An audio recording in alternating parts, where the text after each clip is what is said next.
Today, I'm going to tell you about 5 of the daftest groceries I'm still seeing people buy in 2025 that are quietly and surreptitiously draining your wallet. I'm David, welcome to Grocery Dad. Now, videos like this, I know, tend to upset a few people, but please don't be one of them, okay? I'm not attacking you, I'm commenting on the choices that you are making that are wrecking your grocery budget. And if you see yourself in this, good. If you want to save money, it's awesome. It means you found a simple way to save a huge amount of money, like as much as $3,000 a year, in fact, if you buy all of these products on a regular basis. That is excellent news, right? So think of me as the friend who kind of tells you the truth, not the one who pats you on the back and says, way to go, when you dump absolute trash into your cart each week. Okay, so it's 2025, people. It is time to wake up and smell that money that you are throwing down the drain. Americans are buying more and more ultra-processed things. I can't really call them foods because they're not. Let's just go with,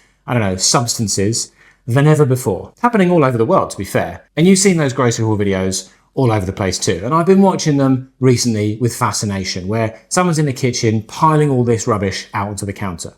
Not because of the obvious health risks folks are running, although that should be a worry for some people, but actually because of the massive costs people are running up on this stuff. So it's time to stop complaining about grocery prices. If you're buying this stuff, the reason your food bill's out of control is you. It's a cost of spending crisis, not a cost of living crisis. $3,139 a year you could be saving on this lot. And frankly, that is a pretty conservative estimate.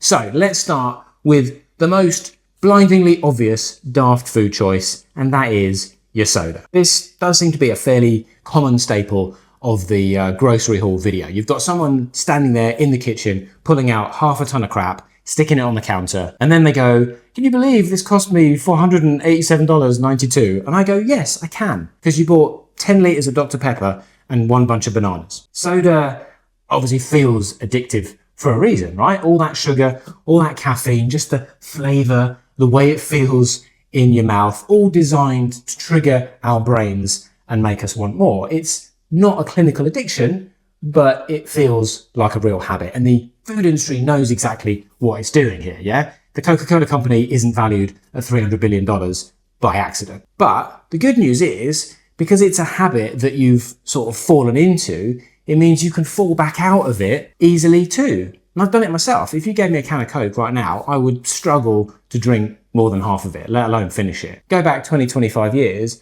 and I was putting that stuff away like it was water. So, what's the saving here? Let's concentrate on that, and then you can start thinking about what you could have instead. Now, for this video, I'm using real prices from Walmart.com, and I'm going to assume you're not just buying one of these each week. Oh no. In fact, in one video, this lady pulled out 8 bottles of Coke and what looked like a sort of mini vat of Mountain Dew. But I'm going to assume that that also is a bit extreme and just say we'll go with 2 of each every week for 1 year, okay? Which is enough to cost you more than $1,000 a year just on soda. And that assumes some of it is bought on sale, so that is more than likely a minimum saving rather than a maximum. Now, you've got to agree, that is a pretty darn good place to start if you're trying to cut food costs. Just imagine for a moment what you could be doing with that $1,000 instead. Paying down some debt, getting the car fixed, you know, the options and the needs for that $1,000 go on and on. Anyway, I'm going to back that one up with another drink that you don't need next, which ironically enough is also owned by Coca-Cola. And I'm guessing, because we don't have it here, that at some point in the past, Body Armor was like a sort of healthy, independent brand or something, till it became part of the Coke empire for $16 billion. Very nice payday for someone. And look, Body Armor is not the sort of worst of its kind by any stretch, but it's still daft dropping regular cash on this stuff when the chances are very good you don't need it.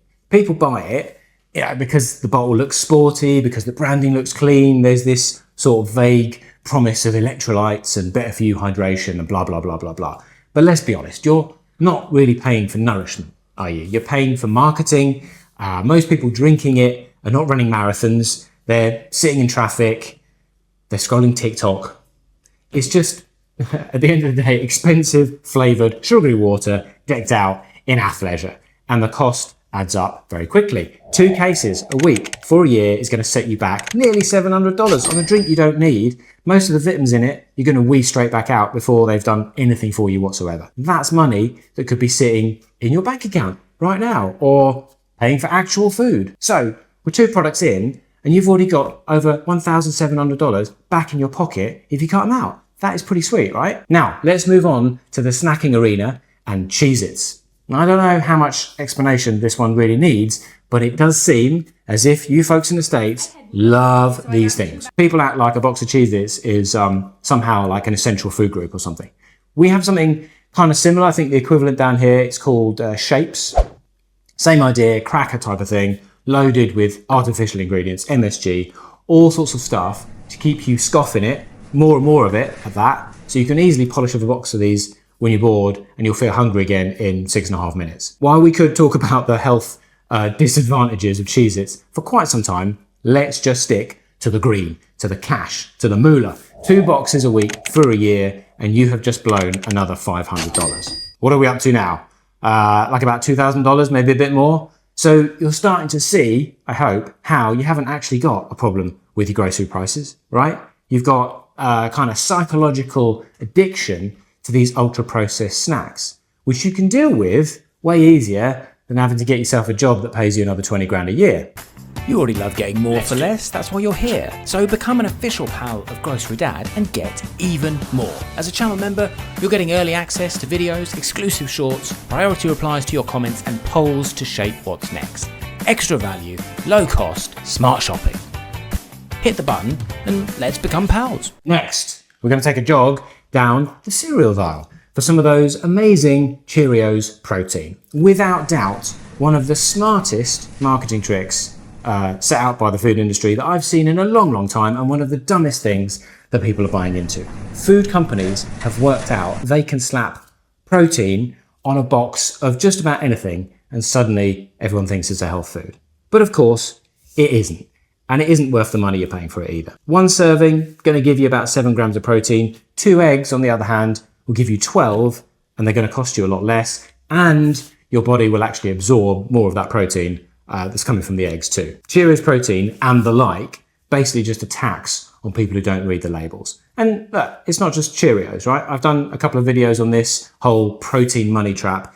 It's all over the store right now. Got to be incredibly careful. But the crucial thing here, again, is the cost. It's another $400 a year that you're wasting on this stuff, pretending to be healthy instead of actually investing in a healthy diet. And so for my 5th and final dumb grocery choice today, I'm going back down the drinks aisle and picking up some Stir flavor drops.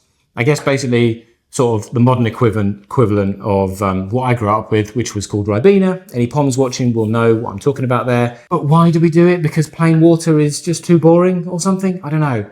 I mean, again, to be fair, this product is cleaner than others in its category, right? You don't have all the dyes and the artificial sweeteners.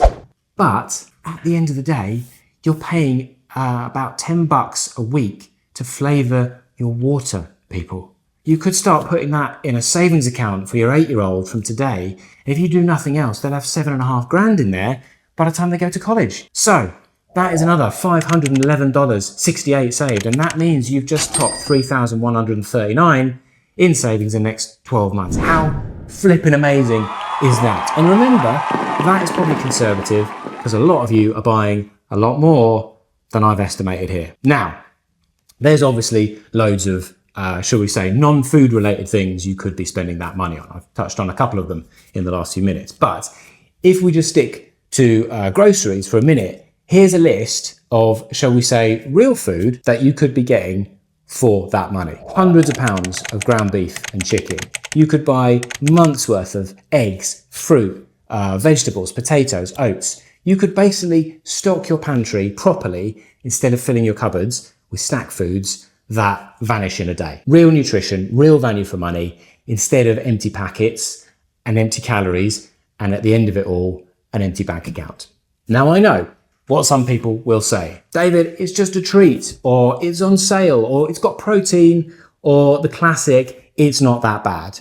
But you know as well as I do, these are all basically just excuses. They're not reasons to be wasting money on this stuff, surely. And the real nub of it all is not just the money, It's the opportunity cost, because every dollar you spend on this stuff is a dollar you're not spending on real food. And the food industry loves you to bits for it, because they're making a massive amount of money every time you run one of these through the checkout. So here's a challenge for you, okay? For 1 month, cut it all out, okay? The soda, the drinks, the snack packs, the protein cereals, the flavor drops, everything.